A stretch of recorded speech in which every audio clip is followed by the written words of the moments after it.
Good morning, students. How are you? Today I am going to explain lesson Unit 4 My Elder Brother. So, this is a story by Premchand titled Bade Bhai Saheb. The story shows that experience is as important as hard work. So यह story में आपको पता है कि दो भाइयों के बारे में बताया गया है। ओके, सो एक का नाम मुन्ना है और दूसरे का नाम भैया है। सो ये दोनों भाइयों के बारे में ये स्टोरी है। Now all of you open your English text book, page number 65। सबको पेज नंबर 65 ओपन करना है and put your finger there wherever I read. मैं जहाँ पर भी रीड करती हूँ आप सबको आपकी फिंगर जो है वो वहाँ पर रखनी है। Okay. Scan 1, a hostel room, 2 brothers aged 9 and 14 years sitting at a study table. The elder brother Bhaiya is reading a book and the younger one Munna is drawing pictures of birds and animals. तो first जो scan है उसमें hostel का कमरे में दो भाई 9 और 14 साल के पढ़ने वाली मेज पर बैठे हैं। बड़ा भाई जो है भैया एक किताब पढ़ रहा है और छोटा भाई मुन्ना पशु पक्षियों का चित्र बना रहा है। आगे देखो, भैया व्हाट आर यू डूइंग मुन्ना, भैया से व्हाट आर यू डूइंग मुन्ना। तो भैया ने पूछा मुन्ना तुम क्या कर रहे हो। मुन्ना से आई एम ड्राइंग, मुन्ना ने कहा मैं चित्र बना रहा हूँ। भैया से When will you study? Where were you in the morning? भैया ने कहा तुम पढ़ोगे कब और सुबह में तुम कहाँ थे। मुन्ना turning pale, I was playing भैया। How can you sit with a book for hours together? फिर मुन्ना ने आंसर दिया, अपना चेहरा जो है वो जैसे ही भैया ने पूछा कि तुम सुबह से कहाँ थे तो उसका चेहरा थोड़ा पीला पड़ गया। फिर उसने कहा मैं खेल रहा था। भैया आप कैसे किताब लेकर घंटों बैठ जाते हो। भैया says that's because I want my foundation in education to be very strong. If the base is strong, then the building will stand firmly. Sometimes it take me 2 years to do 1 year's work. So फिर भैया जो है वो answer देता है मुन्ना को, इसलिए क्योंकि मैं अपनी पढ़ाई की नींव मजबूत करना चाहता हूँ। जब मुन्ना ने कहा कि भैया तुम कैसे ये कर लेते हो, आप पूरा दिन कैसे पढ़ लेते हो, तो भैया कहता है कि मैं अपनी पढ़ाई की नींव जो है वो मजबूत करना चाहता हूँ। अगर आधार या नींव मजबूत हो तो भवन स्थिर खड़ा रहेगा। और ये बात तो सही है, अगर हम पहले से ही फर्स्ट स्टैंडर्ड से ही या केजी से ही पढ़ने की शुरुआत करते हैं तो आगे जाके हमें कोई प्रॉब्लम नहीं होता है। ओके। कभी कभी मुझे 1 साल का काम 2 साल में करना पड़ता है। क्यों? अगर हम मेहनत करेंगे तो जो चीज़ हमें हार्ड लगती है वो भी हमारे लिए इजी हो जाएगी। आगे देखो, मुन्ना सेज भैया you are 5 years older than I am and 3 classes ahead of me. I wonder why keep writing the same word 20 times. One sentence more than 20 times and copy poems several times in beautiful letters. फिर मुन्ना ने अपने भाई से कहा भैया आप मुझसे 5 साल बड़े हो और 3 क्लास आगे हो। मुझे बहुत आश्चर्य होता है कि आप एक ही शब्द को 20 बार लिखते रहते हो। एक वाक्य आप 20 बार से अधिक और कविताओं को कई बार सुंदर अक्षरों में उतारते रहते हो। तो मुन्ना अपने भाई से कहता है, क्योंकि भैया जो क्या है, मैंने बताया था आपको कि वो एक वर्ड कई बार लिखता है, जो पोयम्स है वो भी कई बार अपनी नोटबुक में वो कॉपी करके लिखता रहता है। भैया says, you know, studying English is no child's play. One has to work very hard in order to learn the subject. To speak or write English properly, tremendous effort is required. But the moment you get a chance, you run to the field, play marbles and fly paper kites, or sit idling away with friends for fun. Can't you sit down and study? अब देखो भैया क्या answer देता है उसके भाई को। तुम्हें पता है कि अंग्रेजी पढ़ना बच्चों का खेल नहीं है। एंड सीरियसली इंग्लिश सब्जेक्ट ऐसा ही है। इंग्लिश में आपको टेक्स्ट तो पढ़नी है, साथ में ग्रामर भी पढ़ना होता है।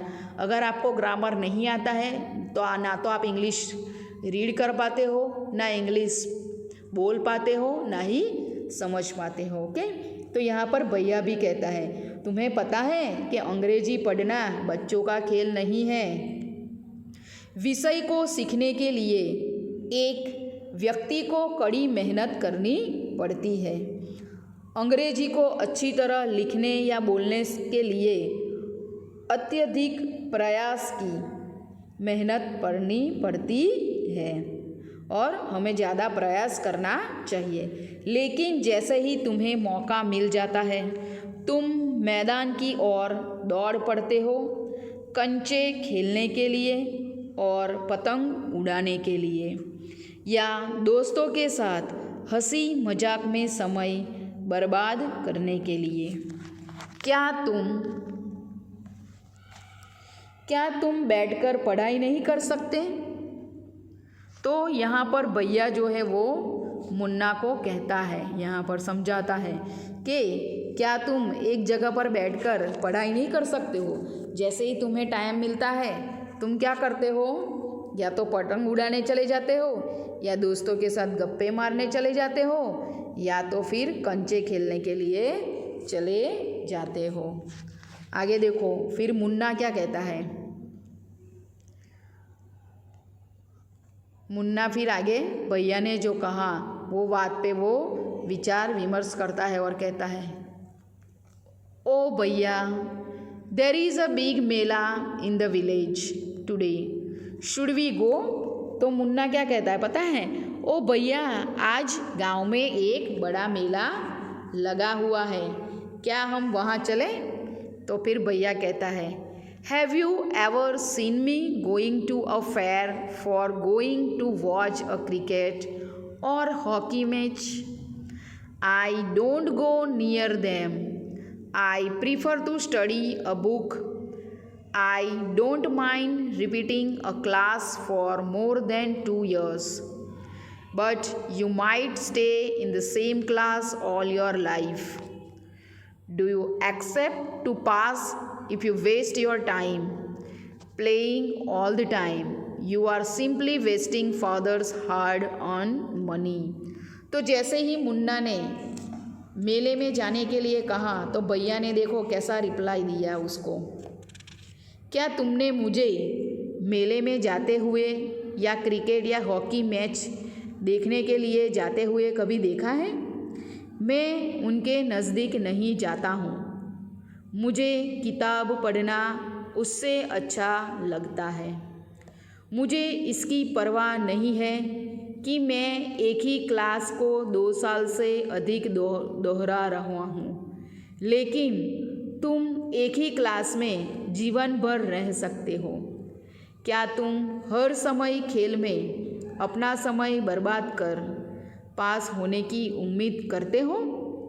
तुम सीधे सीधे पिताजी द्वारा मेहनत से अर्जित किए गए पैसों को बर्बाद कर रहे हो। तो जब मुन्ना ने मेले में जाने के लिए कहा तो भैया ने उसे ऐसा सुनाया कि तुम हमारे पिताजी के पैसे बर्बाद करते हो। मैं तो कभी भी मेला तो क्या, कभी क्रिकेट या वॉलीबॉल के मैदान में भी नहीं गया हूँ। मैं भले 2 साल से अधिक क्लास दोहरा रहा हूँ, लेकिन तुम तो जीवन भर एक ही क्लास में रहेंगे अगर तुम नहीं पढ़ाई करोगे तो। मुन्ना डांट पड़ने पर रोने लगा। Munna starts crying on being scolded and sobbing sounds. वाह वाह, कैसे रोता हो ऐसे करने लगा। सो मुन्ना डांट पड़ने पर रोने लगा और सिसकने वाली आवाज़ वाह वाह वाह वाह हू हू सुनाई देने लगी। जब आपको कोई डांटते हैं तो आप कैसे रोते हो? तो यहाँ पर मुन्ना भी रोने लगा। मुन्ना से भैया I feel like running away and going back home. Munna ने कहा भैया मुझे भागकर घर वापस जाने जैसा महसूस हो रहा है। मुन्ना अब ये स्टडी करने से बोर हो रहा था, इसलिए वो अपने भाई को कह रहा था मैं तो वापस भाग के घर चला जाता हूँ। भैया now stop crying, put on a nice smile, look I will make a time table for you to follow, get up at dawn. फिर भैया कहता है अब रोना बंद करो, मुस्कुराओ, देखो मैं तुम्हारे लिए एक समय सारणी बनाऊंगा जिसका तुम अनुसरण करोगे। खूब सुबह उठा करो। अब आपको सुबह में उठ के मैंने जो टाइम टेबल यहाँ पर बनाया है उसे तुम्हें फॉलो करना है। ओके, तो देखो टाइम टेबल में क्या लिखा है। तो फर्स्ट लिखा है 6 AM, तो वॉश योर हैंड्स। 6 बजे उठ के भैया को क्या करना है?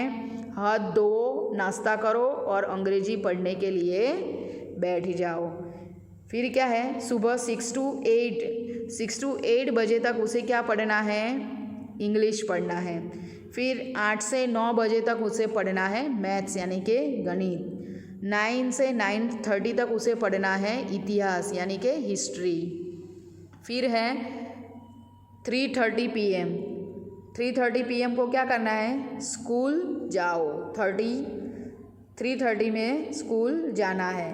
फिर 5 to शाम के 5-6 बजे तक व्याकरण आधा घंटा घूमने के लिए।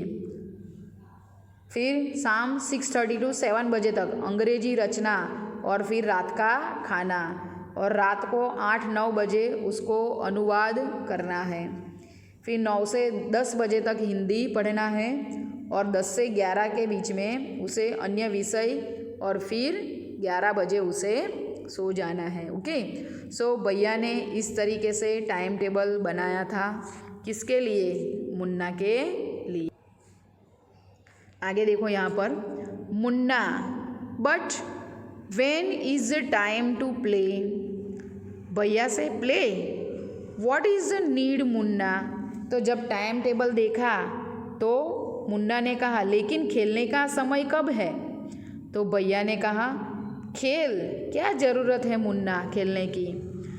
मुन्ना से oh I love the green fields, the gentle breeze, I want to jump up like a football, I like the touch and go hututu sounds of the kabaddi and the hurry and flurry of volleyball pulls me like a magnet.